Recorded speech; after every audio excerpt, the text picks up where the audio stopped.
আচ্ছা, ইংরাজিতে যদি আমরা ডু এবং ডাজের ব্যবহার না শিখি তাহলে কিন্তু ইংরাজির বেসিক আমাদের ক্লিয়ার হবে না।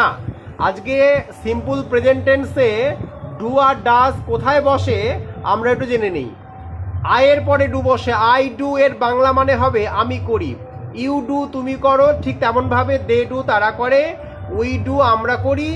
কিন্তু হি ডাজ, এখানে লক্ষ্য রাখো, হি এর পরে যদি কেউ ডু লেখে হবে না, হি ডাজ ইএস যোগ করতে হবে, সে করে।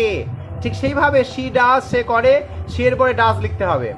কোন একটা নামের পরে ডাজ লিখতে হবে, যেমন ললিত ডাজ ললিত করে, রবি ডাজ রবি করে। একটা উদাহরণ দেখে নিই আমরা।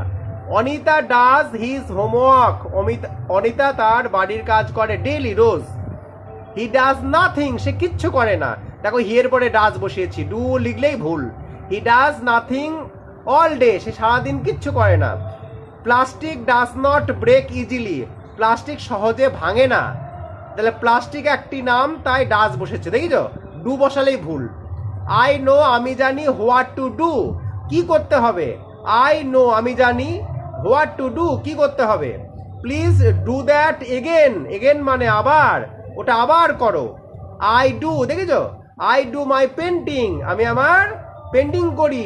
অন টুইসডে, বারের আগে অন বসে, খেয়াল রাখবা, আমি মঙ্গলবারে আমার পেন্টিং করি। তাহলে আমরা আজকে শিখে গেলাম কার পরে ডু আর কার পরে ডাজ বসে। এটা কিন্তু অনেকেই জানে না, আমি পড়াতে গিয়ে দেখেছি যে কার পরে ডু বসে তাদের বাংলা মানে কি জানে না।